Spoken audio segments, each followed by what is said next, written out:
오늘은 어린이 주일인데 우리 부모가 우리 자녀들에게 어떠한 역할을 감당해야 되느냐라고 하는 부분에 대해서 같이 한번 생각을 해보려고 합니다.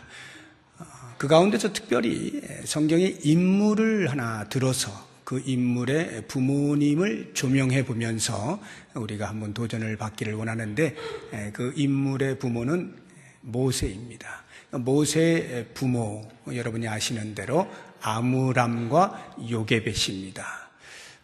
이 모세는 아시는 대로 이스라엘 민족이 애굽 땅에 노예로 살아가던 430년을 청산하고 하나님께서 주신 약속의 땅으로 이끌어가는 데에 쓰임받았던 이스라엘 민족에 없어서는 안 될 위대한 영도자이고 하나님의 종이었습니다.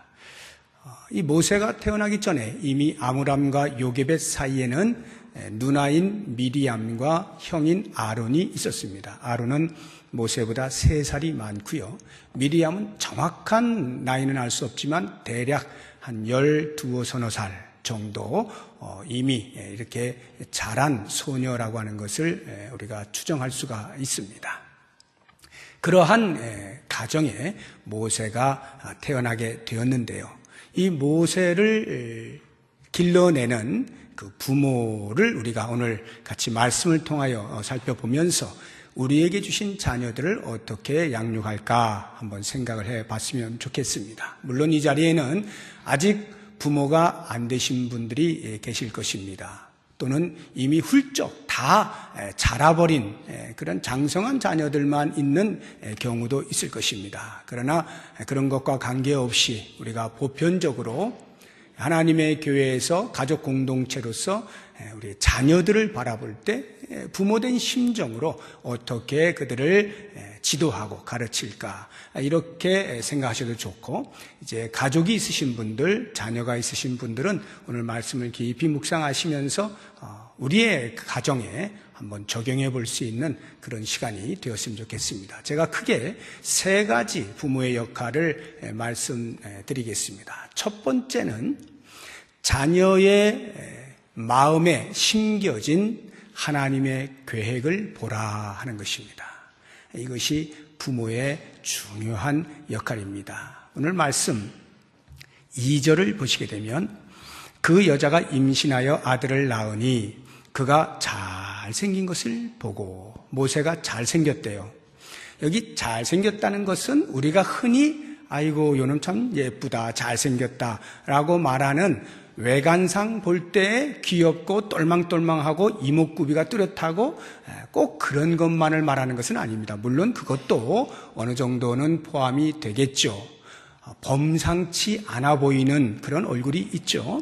그런 것이기도 하지만 이 잘생겼다라고 하는 이 원어를 보시게 되면 이게 좋다라는 뜻, 토브라고 하는 좋다라는 뜻인데, 이게 그냥 좋은 게 아니라 이제 이 성경 말고 이전 성경을 보면 준수하다라고 번역을 해 놓았어요. 준수하다, 아름답다, 존귀하다, 뛰어나다, 이러한 뜻을 가지고 있는 것이 잘생겼다라고 하는 말의 의미인 것입니다. 다시 말하면 이렇게 잘생겼다라고 하는 것은 이 아이가 하나님께서 빚으신 작품이다라고 하는 의미예요. 하나님께서 빚으신 작품. 작품이 무엇인지는 제가 상품과 비교해서 그 차이를 왕왕 말씀을 드리죠. 상품이라고 하는 것은 가치를 비교할 수 있는 것입니다. 그래서 어떤 상품이 있으면 이쪽 회사에서 나온 상품과 저쪽 회사에 나온 상품을 우리가 비교할 수 있어요. 더 좋다라고 여겨지는 것을 얼마든지 우리가 선택하여 구입할 수 있습니다. 가치 비교가 가능한 것이 상품이에요. 그러나 작품이라고 하는 것은 가치의 비교를 하지 않는 것입니다.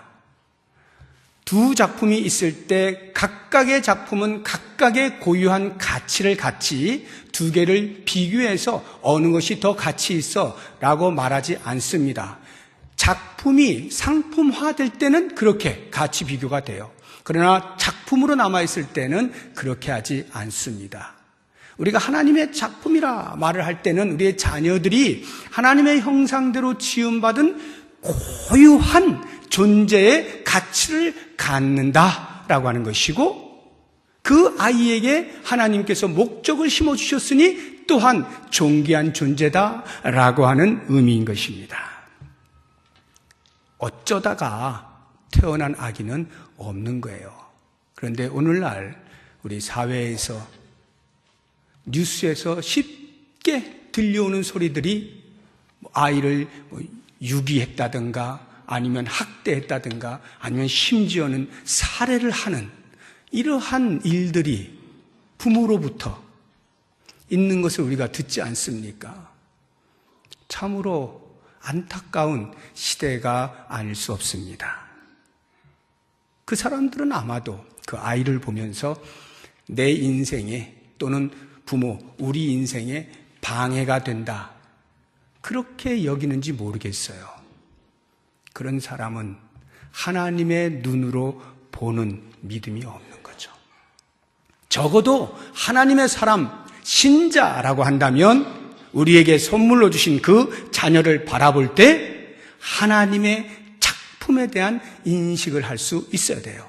그리고 이 모세의 부모가 그가 잘생긴 것을 보았다라고 말하고 있지 않습니까?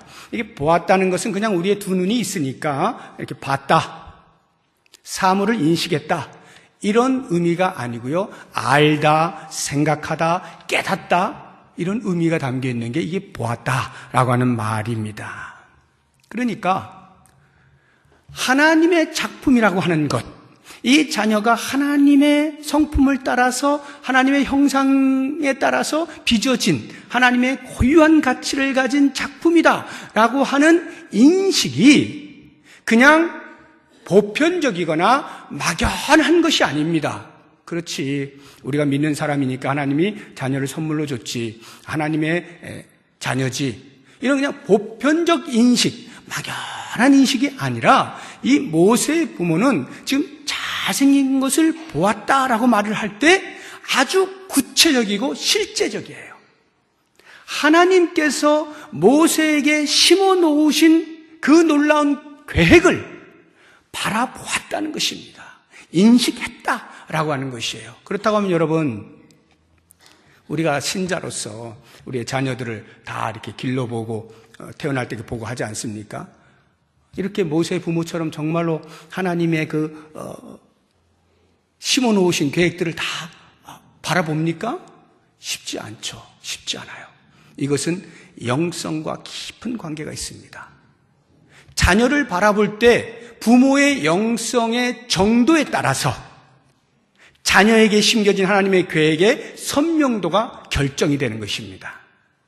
영성이 흐리멍텅하면 잘 안 보이는 거예요. 그런데 내가 하나님과 친밀하고 늘 하나님께서 무엇을 말씀하시는지 귀 기울여 듣고 하나님과 교통하고 기도하는 생활을 하고 하나님의 말씀을 통하여서 늘 주의 뜻이 무엇인지를 묵상하고 하는 그러한 부모는 자녀를 바라볼 때 그 자녀에게 심겨진 하나님의 계획들을 볼 수 있다, 이 말이에요. 이 모세의 부모가 그런 영성의 사람이었어요. 물론 얼마나 영성이 깊었는지에 대해서는 단 한마디도 언급하고 있지 않습니다만 추측하기로 1절을 보시게 되면 레위 가족 중 한 사람이, 이 사람은 아버지 아므람을 말하는 거예요. 가서 레위 여자에게 장가들어. 여기 레위 여자는 요게벳을 말하는 거, 엄마죠. 그러니까 아빠 엄마가 만나서 장가를 들어서 결혼을 하고 모세를 낳았다라고 할 때에 이 아빠 엄마를 소개할 때 아므람이 요게벳에게 이렇게 말하지 않고 레위 가족 중 한 사람이 레위 여자에게 라고 표현을 하고 있는 것은 레위 사람에 대한 우리의 이해를 갖게 만들어주는 용어입니다. 레위 사람들이 어떤 사람들이에요? 하나님의 선민 12지파 가운데서도 하나님께서 뽑아 세워서 하나님의 일을 하게 한 지파가 레위 지파 아닙니까? 그 레위 지파의 후손들인 아므람과 요게벳이라고 할 때 이들이 얼마만큼 하나님 앞에서 경건의 삶을 살았느냐라고 하는 것을 우리가 충분히 짐작을 할 수가 있는 거죠. 그러한 하나님을 경외하고 하나님을 두려워하고 하나님의 일을 감당하고 있는 사람들이 자신들에게 주어진 자녀들을 향하여 바라볼 때 그 안에 심겨진 하나님의 계획을 똑똑하게 선명하게 바라볼 수가 있었던 것이죠. 자, 그렇다고 한다면 과연 이제 나는 이런 영성을 유지하고 있는가? 부모된 자들로서 생각해 보자는 거예요. 나는 얼마만큼 하나님과 영적인 주파수를 잘 맞추어서 하나님께서 말씀하시는 것을 듣고 있는가? 주의 말씀을 통하여 얼마나 하나님의 뜻을 밝히 헤아리고 있는가라고 하는 것을 살펴보세요. 내 영성이 엉망이면 자녀를 향하여 가지고 계신 하나님의 뜻을 발견할 수가 없어요. 그렇게 되면 어떻게 돼? 그냥 내 욕심만 요청을 할 뿐이죠. 그 아이에게 하나님께서 심어놓으신 그 계획을 알지 못하니까 엉뚱한 것 심으려고 하는 것 아니겠습니까? 그러므로 여러분, 부모된 자로서 중요한 것, 내 영성이 지금 하나님을 이해할 수 있는 수준인가? 하나님께서 말씀하시는 것을 알아들을 수 있는 수준인가? 그래서 자녀를 향하신 하나님의 뜻을 헤아릴 수 있는 수준인가? 잘 살피시고 그 영성을 개발해 나갈 수 있기를 바랍니다. 두 번째로 부모의 역할은 믿음의 행동을 하는 것입니다. 하나님의 계획이 무엇인지를 알기만 하고 움직이지 않으면 소용이 없어요. 우리가 자녀들을 길러봐서 알지만 기르는 것이 그렇게 쉽습니까? 여러 가지 많은 일들이 일어나고 있지 않습니까? 때로는 아이들을 정말로 주의 말씀으로 잘 가르치기 원하는데 장애물들이 생길 수가 있어요. 그럴 때 그 장애물을 뚫고 나가는 것을 가리켜서 믿음의 행동이라 말하는 것입니다. 부모는 믿음의 행동을 할 수 있어야 돼요. 모세의 부모는 과연 어떤 믿음의 행동들을 했을까요? 첫째, 모세를 숨기죠. 왜 숨겼을까요? 그 당시 모세가 태어났을 때 애굽을 통치하던 애굽의 왕 바로의 이름은 투트모스 1세입니다. 이 투트모스 1세가 히브리 사람들이 점점 번성을 하게 되니까 두려워진 거예요. 야, 이러다가 우리 민족보다 더 많아지겠다. 이러다가 다른 사람들하고 손잡고 우리를 대적하겠다. 그래서 이 땅에서 다 나가버리면 이 인력 손실을 어떻게 감당하나 두려운 마음에 어떻게 생각을 하게 되느냐 하면 히브리 산파를 불러다가 너희 민족이 애를 낳아서 너희들이 애를 받을 때가 되면 잘 받다가 남자아이면 나오기도 전에 그냥 죽여버려라. 여자아이면 살려둬라. 이렇게 해요. 그런데 이 히브리 산파가 하나님 앞에서 그렇게 할 수가 없어요. 그래서 지혜를 짜서 모면을 합니다. 그렇게 되니까 이 투트모스 1세가 계속해서 번성하는 것을 어찌할 수가 없어서 결국에는 공식적으로 정책을 펼치는데 그것이 신생남아 학살 정책입니다. 히브리인 신생남아, 남자아이는 무조건 죽이는 이러한 공식적 정책을 발표해요. 그래서 그때로부터 막 죽이기 시작하는 겁니다. 그러니까 아론이 지금 살아있는 것으로 보아서는 얼마 되지 아니한 최신의 정책이라는 걸 알 수가 있어요. 모세가 거기에 해당이 되는 겁니다. 부모가 볼 때 이 아이에게서 하나님의 계획을 보게 되니까 그냥 두어서는 안 되겠는 거예요. 그래서 숨기는데 석 달 동안은 숨깁니다. 여러분 생각해 보세요. 석 달 동안 아기가 우는 거 이런 거 다 막아가면서 하기가 쉽지 않죠. 목숨 걸고 하는 겁니다. 근데 석 달이 되니까 그 이상 어떻게 할 수가 없어요. 울음소리가 점점 커지죠. 더 이상 숨길 수가 없는 거예요. 결국 그들이 대안을 찾습니다. 그 대안이 뭐냐? 인간이 한계를 느끼니까 이제 어찌할 수 없어서 하나님의 손에 맡깁니다라고 하는 대안이에요. 그것이 3절에 나옵니다. 3절 보세요. 더 숨길 수 없게 되매 그를 위하여 갈대 상자를 가져다가 역청과 나무 진을 칠하고 아기를 거기 담아 나일강과 갈대 사이에 두고 나무 상자에다가 물 안 들어오게 최대한 하고 거기다가 아이를 담아다가 나일강가에다 띄웠다 이 말이에요.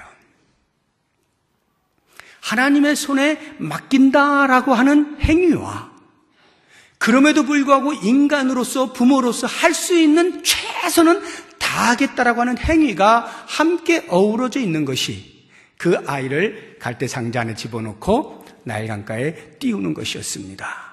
그리고 그 다음 또 다른 믿음의 행동을 하는 것을 볼 수 있는데, 그것은 하나님이 하시는 일을 주시하는 것입니다. 자, 이제 나로서는, 인간으로서 할 수 있는 건 다 했다. 그래서 손을 놓고 있는 것이 아니라, 그래서 이제 하나님께서 어떻게 하시는가라고 하는 것을 예의주시하는 겁니다. 4절을 보세요. 그의 누이가 어떻게 되는지를 알려고 멀리 섰더니, 제가 이미 말씀을 드렸죠. 이 미리암은 한 12, 서너 살 된 소녀입니다. 그 아이가 독단적으로 내 동생이 어떻게 될까를 살피기에는 조금은 어리죠. 아마도 부모님이 이야기했을 거예요. 얘야, 지금 우리가 이렇게 하고 있지 않니? 네 한번 잘 봐라. 그 지금 떠내려가는데 어떻게 되는지 한번 잘 좀 봐. 분명히 부모가 이야기를 했을 거예요. 그 소리를 듣고 미리암이 이렇게 보는 거죠. 그때 어떻게 됩니까? 바로의 공주가 목욕을 하러 왔다가 발견하고 건지지 않습니까? 여러분, 하나님의 하시는 일을 예의주시하라는 것이 하나님이 못 믿어워서, 믿을 만한 분이 아니어서 그러라는 뜻이 아니에요. 마음이 불안하니까 그 뜻이 아닙니다.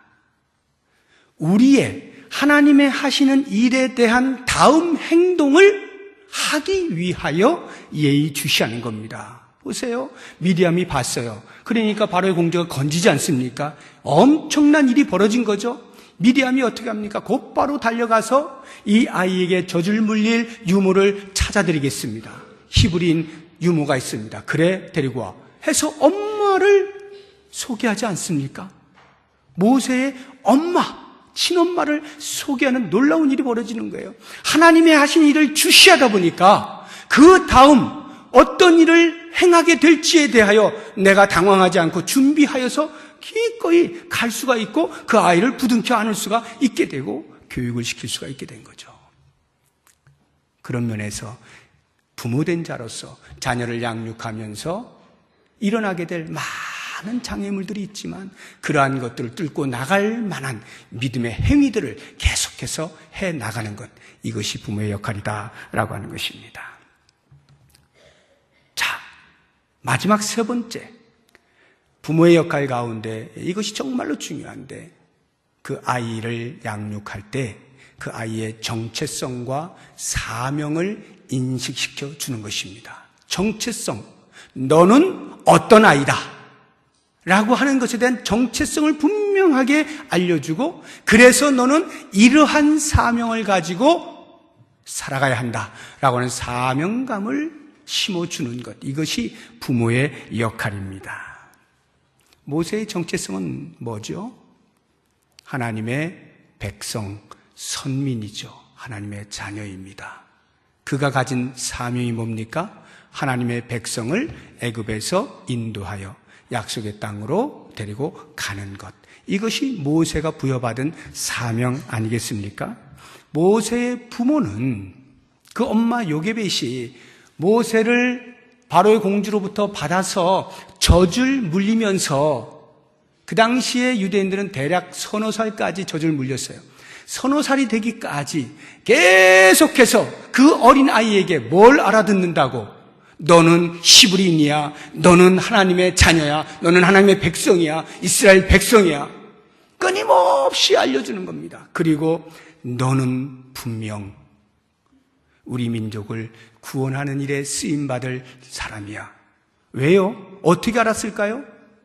하나님의 하시는 일을 예의주시하다 보니까 바로의 공주가 그를 발견하지 않습니까? 그것을 보면서 이 엄마는 생각하는 겁니다. 야, 이제 이 아이가 군에 가서 교육을 받겠구나. 그러면 지위도 높아지고 배운 것도 많고 준비가 잘 되겠구나.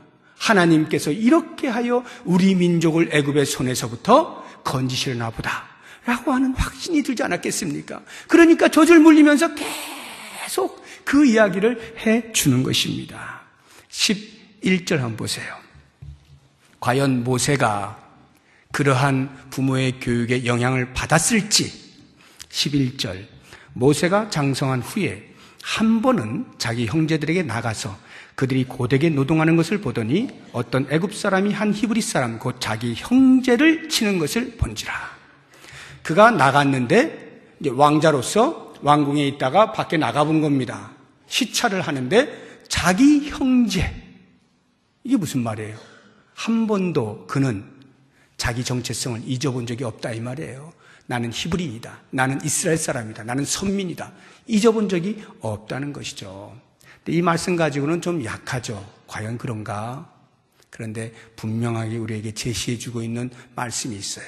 신약에 와보면 스데반 집사가 돌에 맞아 죽기 직전에 그 이스라엘 백성들 앞에서 이스라엘의 역사를 쫙 말해주지 않습니까? 거기에 모세를 언급하는 부분이 있는데 거기를 보면 모세가 어떠한 생각을 가지고 있었는지를 잘 엿볼 수가 있어요. 우리 사도행전 7장 23절, 24절, 25절 세 절의 말씀을 같이 한번 읽어보겠습니다.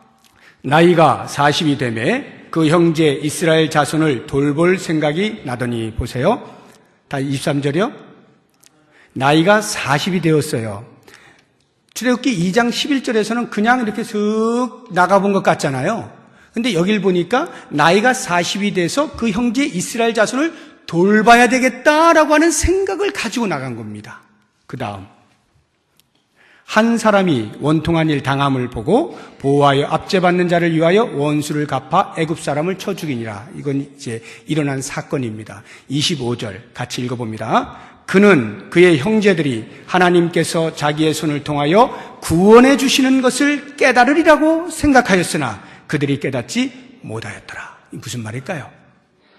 모세가 40이 되어서 자기 형제를 돌볼 생각이 나서 나간 것은 그냥 어떻게 사나 보자 이 말이 아니고, 이제 때가 되었다.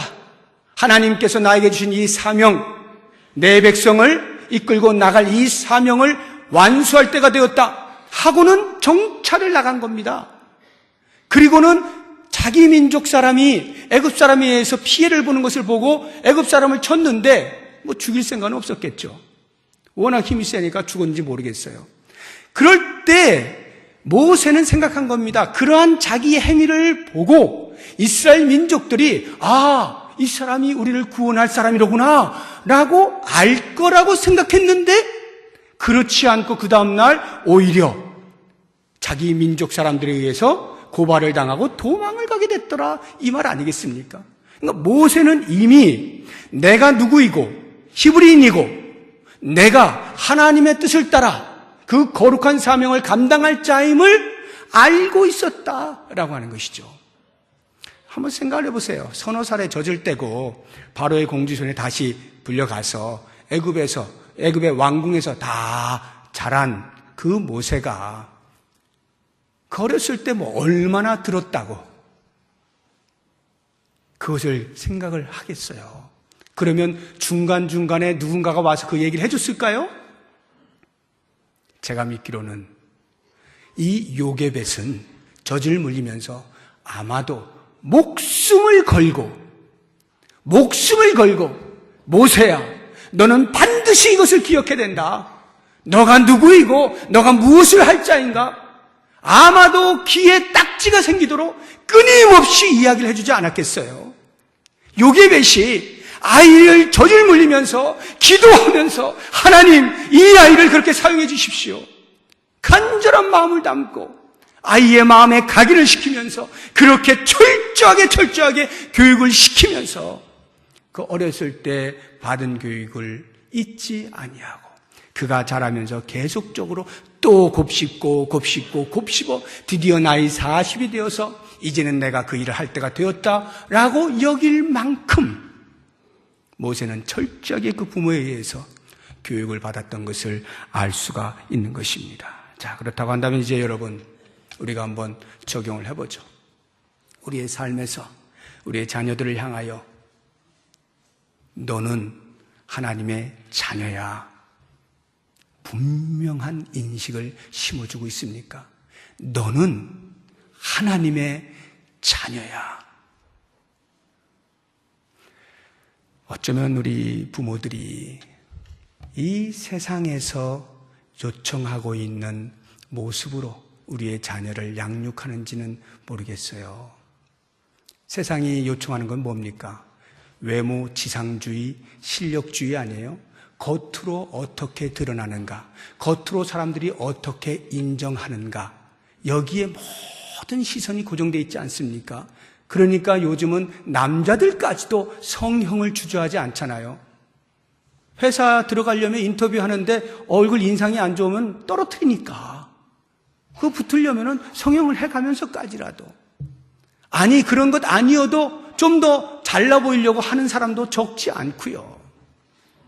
실력을 쌓기 위해서 온갖 그 스펙이라고 하는 것, 스펙을 넓혀야 된다고 하는 것 때문에 자격증들을 막 따지 않습니까? 우리의 자녀들 보통 물어보세요. 대부분 4-5개 이상의 자격증도 있어요. 그렇게 안 하면 회사 못 들어간다 이 말이에요.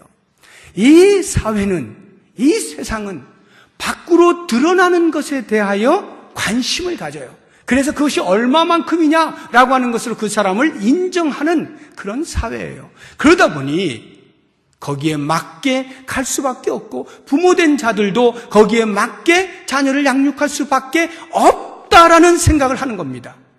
그런데 여러분, 성도는, 신자는 그것으로 살지 않습니다. 그걸 무시한다는 뜻이 아니에요. 성도의 정체성이라고 하는 것은 하나님의 자녀입니다. 하나님의 자녀라는 말은 우리 안에 거하시는 주님의 성품을 따라서 주님을 따라가는 사람의 모습을 갖추고 그 당당함으로 세상을 거슬러 가는 사람. 이것이 하나님의 사람인 것입니다. 우리의 자녀들이 그렇게 당당하게 하나님의 자녀라고 하는 이 내면을 공고히 하는 다지는 외면보다 보이지 않는 이 내면을 잘 다스리고 올곧게 서 있는 이러한 사람으로 되기를 소망하고 가르치는가 한번 돌아보자라고 하는 것입니다. 요즘은요, 어떤 회사는 이건 흔치 않아요. 가끔 몇 개의 회사들이 뜻을 두고, 그 회사가 기독교 회사인지 그건 제가 모릅니다. 그러나 어떤 회사 가운데는 뜻을 두고 인터뷰를 할 때, 면접을 볼 때 이렇게 보통 회사들은 다 스펙을 보고 이렇게 하지만 그 회사는 인터뷰를 아주 강하게 하면서 그 사람의 인성을 유심히 본다는 거예요. 성품의 됨됨이, 그것을 유심히 보고 거기에 점수를 많이 할애해서 뽑는 그런 회사도 없지는 않습니다. 좋은 현상이죠. 성도는, 하나님의 자녀는 그렇게 사는 거예요. 세상이 이런 사람을 성공이라고 말할 때 거기에 흔들리지 않는 거예요. 그것을 쫓아가느라고 다 놓치는 어리석은 사람이 되지 않는 거예요. 세상이 무엇이라 말하든지 하나님께서 당신의 자녀 다음을 위하여 요청하시는 그 삶을 향하여 나아갈 수 있도록 해주는 것이 부모의 역할이다라고 하는 것입니다. 그런 당당함이 있을 때 그 하나님의 자녀에게 부여된 사명을 이야기할 수가 있는 거예요. 그래서 이 땅에서 이야기하고 있는 것을 쫓아가느라 정신 팔려 있는 그런 유약한 자들을 만드는 것이 아니라 당당하게 하나님의 자녀로서 주어진 사명을 따라서 올곧게 좌우를 보지 아니하고 걸어가는 그러한 자신감 있는 자녀로 만들어내는 것, 이것이 부모의 역할이다라고 하는 것입니다. 사랑하는 여러분, 기억하십시오. 자녀들은 우리의 소유가 아니에요. 부모의 소유가 아닙니다. 하나님의 자녀인데 부모된 우리에게 그 양육권을 위임해 주신 겁니다. 우리는 하나님으로부터 위임받은 종이고 청직이에요. 하나님의 자녀라고 하는 존귀함을 잊지 마시고 그 자녀의 정체성을 계속해서 심어주시고 그 자녀에게 주어진 하나님의 거룩한 사명이 무엇인지를 함께 발견해 가면서 그것을 이루어낼 수 있도록 독려하고 위하여 기도해 주는 이 일이 꼭 필요한 것을 깨달으시고, 우리의 자녀가 어리든지 아니면 장성하였든지 관계없이 장성한 자녀를 두었다면 그 자녀들이 또 있을 겁니다. 그렇게 가문에서 이러한 부모의 역할이 무엇인지를 말씀을 통하여 알고 그것이 흘러내려갈 수 있도록 하는 우리 부모의 역할을 바르게 감당하는 주의 종들이 될 수 있기를 주의 이름으로 축복합니다. 기도하겠습니다. 하나님, 때로는 우리가 자녀들이 우리의 소유인 줄로 착각하면서 우리의 목표와 우리의 꿈을 자녀들의 심장에 그려내려고 하는 어리석은 부모로서 살지는 아니하였는지 돌아봅니다. 원하옵나니 이 모든 세상이 주는 욕심들을 내려놓게 하시고 오직 하나님의 자녀로 하나님이 기뻐하시고 하나님이 원하시는 삶을 사는 것에 관심을 가지고 그렇게 양육하며 하나님의 나라에 크게 쓰임받는 자녀로 나아가도록 그 역할을 다하는 부모들이 되게 하여 주시옵소서. 예수님의 이름으로 기도드립니다. 아멘.